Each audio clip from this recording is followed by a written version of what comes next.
Assalamualaikum warahmatullahi wabarakatuh. Innal hamdalillah nahmaduhu wa nasta'inuhu wa nastaghfiruh wa na'udzu billahi min shururi anfusina wa sayyiati a'malina. Faman yahdihillahu fahuwal muhtadi wa man yudlil falan tajida lahu waliyyan mursyida. Wa asyhadu an la ilaha illallah wahdahu la syarika lah. Asyhadu anna Muhammadan abduhu wa rasuluhu la nabiyya wa la rasula ba'dah. Allahumma salli wa sallim wa barik wa an'im ala nabiyyina Muhammadin wa ala alihi wa ashabihi ajma'in. Ikhwatal iman rahimani wa rahimakumullah, kita lanjutkan hadis yang berikutnya. Kita masih di bab tentang ancaman untuk kemudian membunuh binatang dan tidak memakannya, dan kemudian keterangan tentang anjuran atau perintah agar membaguskan cara membunuh dalam menyembelih. Ikhwani rahimani wa rahimakumullah.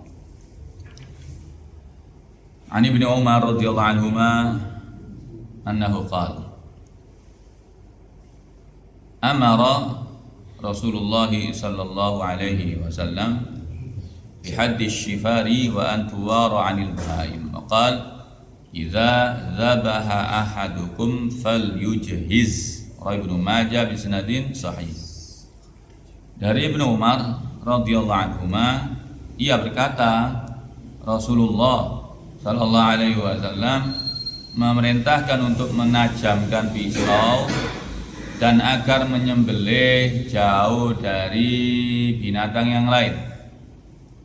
Diperintahkan untuk menajamkan pisau dan agar menyembelih dengan jarak yang jauh dari hewan yang lain. Maka beliau pun juga bersabda, jika salah seorang dari kalian menyembelih, maka hendaknya dia mempercepat kematiannya. Dilakukan dengan cepat sebisa mungkin agar tidak menyiksa binatang yang disembelih. Ikhwani rahimani wa rahimakumullah, telah dijelaskan juga beberapa hadis di waktu kemarin tentang seseorang yang hendak menyembelih, sudah posisi kakinya di atas lambung binatang yang akan disembelih, kemudian dia masih kemudian mengasah pisaunya, itu sudah cukup menjadikan Nabi menegur dia. Apakah engkau akan membunuh binatang ini berkali-kali, kata Nabi Sallallahu Alaihi Wasallam. Betapa mulia beliau Sallallahu Alaihi Wasallam, betapa tinggi akhlak beliau Sallallahu Alaihi Wasallam, yang kemudian diajarkan kepada kita agar kita pun dalam menyembelih juga menggunakan akhlak. Ya, sekali lagi walaupun itu kepada binatang.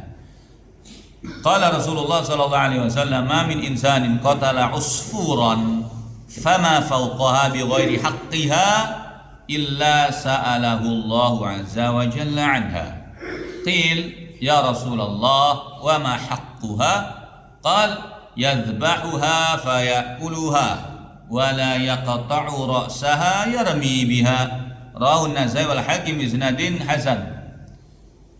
Rasulullah sallallahu alaihi wasallam pernah bersabda, tidaklah seseorang manusia, ma min insan qatala usfura, tidaklah seseorang manusia membunuh seekor burung pipit usfur, ya, atau lebih kecil dari itu tanpa haknya, maka Allah pasti menanyakan hal itu kepadanya. Akan dimintai pertanggungjawaban oleh Allah Jalla Jalaluh.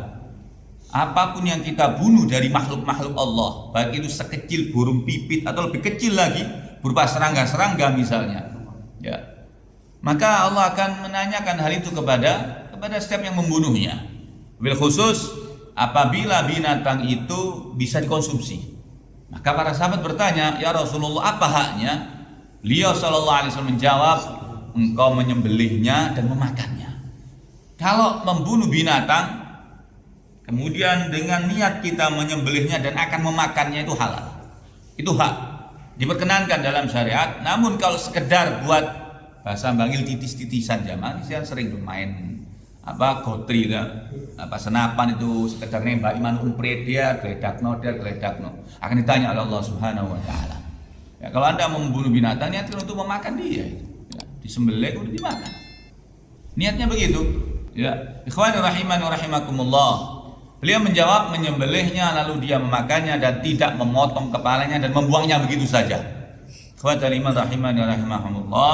Ini juga ada beberapa larangan dalam memanah, berlatih untuk tidak menjadikan sasaran latihannya makhluk hidup, walaupun itu kodok, maka ada larangannya.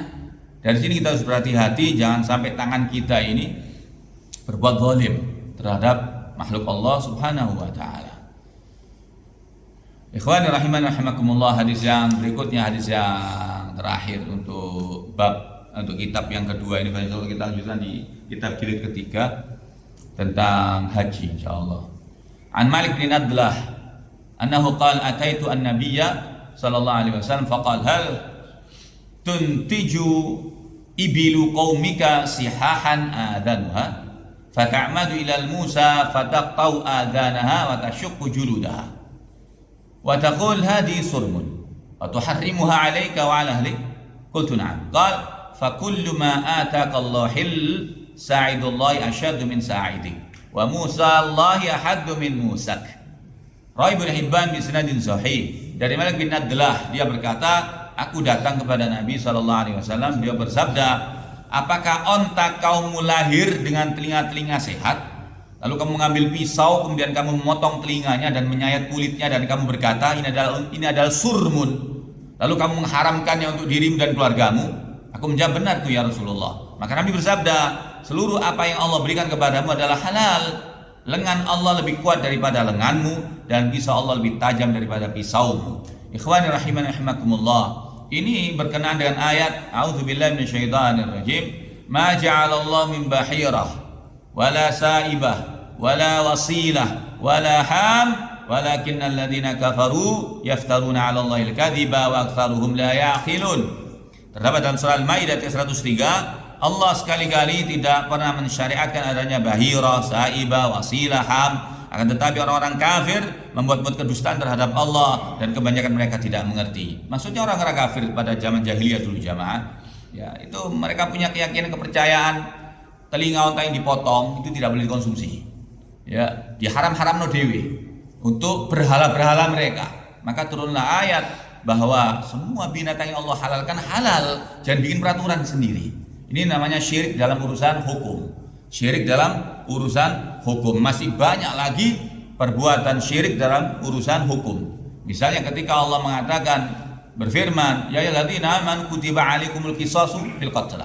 Wahai orang beriman, diwajibkan atas kalian menghukum qisas dalam setiap pembunuhan. Jadi urusan orang dibunuh itu hukumnya Allah itu diqisas. Ya, dibalas, dibunuh. Yang melaksanakan adalah mahkamah syariah, yaitu pemerintah. Dia menggunakan hukum Allah, kecuali keluarganya memaafkan, maka dimaafkanlah dengan syarat membayar diyat, beberapa denda dibayarkan kepada keluarganya. Tidak halal jika orang membunuh kemudian hukumannya seumur hidup. Wallah, tidak halal itu. Apalagi cuma 20 tahun, apalagi cuma 15 tahun.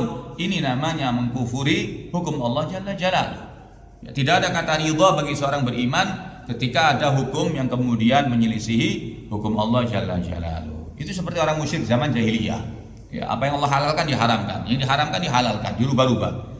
Iya dan billah. Aku qauli hadza wa astaghfirullah li wa lakum. Jazakumullahu khair wa afu minkum. Kafaratul majlis. Subhanakallahumma bihamdik asyhadu an la ilaha illa anta astaghfiruka wa atubu ilaik. Assalamualaikum warahmatullahi wabarakatuh. Waalaikumsalam warahmatullahi wabarakatuh.